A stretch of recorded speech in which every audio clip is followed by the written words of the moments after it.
గుంటూరు జైలులో నందిగం సురేష్కు జగన్ పరామర్శ. నందిగం సురేష్ను అర్ధరాత్రి సమయంలో అరెస్టు చేశారు. ప్రభుత్వ వైఫల్యాలను కప్పిపుచ్చుకునేందుకు అరెస్టులు. నేను చంద్రబాబుపై కక్ష సాధింపు చర్యలకు పాల్పడలేదు. ఇలాంటి దుర్మార్గమైన పాలన ఎప్పుడూ చూడలేదు. వరదలపై చంద్రబాబు ప్రభుత్వం విఫలమైంది. వరదల్లో 60 మంది మృతి చెందారు. వైఎస్ జగన్ 4 ఏళ్ల క్రితం పట్టాభి ప్రెస్ మీట్లో దూషించారు. పట్టాభి వ్యాఖ్యలపై మా కార్యకర్తలకు ఆగ్రహం వచ్చింది. అందుకే టీడీపీ కార్యాలయం దగ్గర ధర్నా చేశారు. ధర్నా చేస్తున్న మా కార్యకర్తలపై టీడీపీ దాడి చేసింది. సాక్షులను భయపెట్టి తప్పుడు కేసులు పెట్టారు. తప్పుడు సంప్రదాయానికి నాంది పలుకుతున్నారు అని జగన్ అన్నారు. చంద్రబాబు నాయుడు గారి గవర్నమెంట్ అన్ని రకాలుగా ఫెయిల్ అయి మొట్టమొదటిసారిగా 60 మందికి పైగా చనిపోయిన పరిస్థితుల మధ్య విజయవాడ అంతా అతలాకుతలం అవుతా ఉంటే టాపిక్ డైవర్ట్ చేసేందుకు ఒక దళిత ఎంపీని 4వ తారీఖు రాత్రిని అరెస్ట్ చేస్తారు. విజయవాడ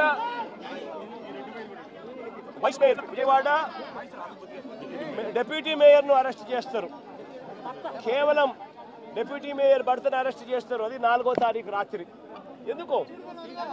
ఎందుకంటే ఇక్కడ చంద్రబాబు నాయుడు గారు పూర్తిగా ఫెయిల్ అయిపోయిన పరిస్థితుల్లో, 60 మంది చనిపోయిన పరిస్థితుల్లో చంద్రబాబు నాయుడు గారి గవర్నెన్స్ ఫెయిలియర్ను దారి మళ్లించేందుకు, డైవర్ట్ చేసేందుకు అరెస్ట్ చేస్తారు. అసలు ఈ కేసుకు సంబంధించి పూర్వాపరాలు చూస్తే ఈ కేసుకు సంబంధించి 3 సంవత్సరాల పైచిలకు 3-4 సంవత్సరాల కిందట జరిగిన ఈ కార్యక్రమం, ఈ ఘటన 2021 అంటే దాదాపుగా 4-5 సంవత్సరాల కిందట జరిగిన ఘటన. దాదాపుగా 4 సంవత్సరాల కిందట జరిగిన ఘటనలో ఈరోజు టాపిక్ డైవర్ట్ చేసేందుకు 4వ తారీఖు రాత్రిన సురేష్ను, దళిత ఎంపీని, విజయవాడ డిప్యూటీ మేయర్ భర్తను అరెస్ట్ చేస్తారు. నేను అడుగుతా ఉన్నా,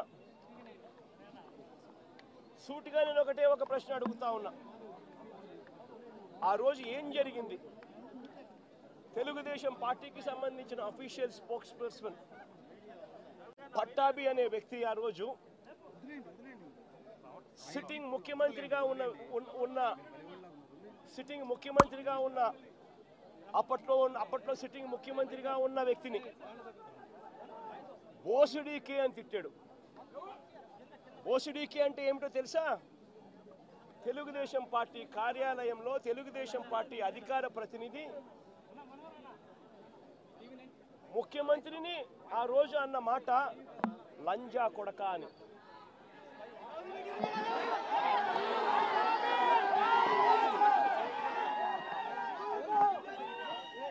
నిజంగా ఆ మాదిరిగా ఒక వ్యక్తి తిడితే రాష్ట్ర వ్యాప్తంగా ఆ ముఖ్యమంత్రిని ప్రేమించే వాళ్ళు, వైఎస్ఆర్ కాంగ్రెస్ పార్టీని అభిమానించే వాళ్ళు, రాష్ట్ర వ్యాప్తంగా ఉన్న వాళ్ళందరికీ కూడా కడుపు మండదా? ఎవరైనా చెబితేనే వాళ్ళు వచ్చి చేస్తారా? కడుపు మండిన వాళ్ళు, ఈ అన్యాయాన్ని చూడాలనుకునే వాళ్ళు, చూడకూడదు అని అనుకునే వాళ్ళు కొంతమంది తెలుగుదేశం పార్టీ ఆఫీస్ దగ్గరికి వెళ్ళి అటువైపు నుండి తెలుగుదేశం పార్టీ వాళ్ళు తప్పు చేసిందే కాక ధర్నా చేయడానికి వచ్చిన వాళ్ళ మీద దాడి చేయడానికి కూడా ప్రయత్నం చేశారు. ఆ దాడి జరిగిన పరిస్థితుల్లో, ఆ తోపులాటలో, ఆ తొక్కిసలాటలో తెలుగుదేశం పార్టీ ఆఫీసు మీద కొద్దో గొప్ప రాళ్ళు పడిండొచ్చు. నేను అడుగుతా ఉన్నా, ఆ జరిగిన ఘటనను ముఖ్యమంత్రిగా నన్ను అన్నా కూడా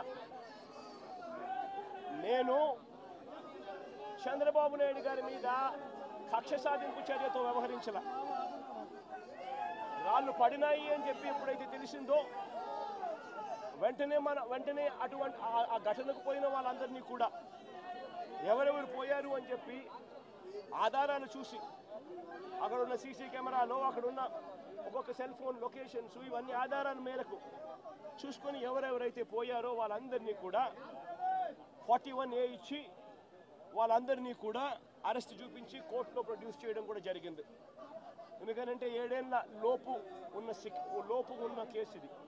శిక్షా కాల పరిమితి 7 ఏళ్ల లోపు ఉన్న శిక్షా కాల పరిమితి ఉన్న కేసు ఇది. కాబట్టి దీంట్లో అరెస్ట్ చేయడం అన్నది it does not serve the purpose.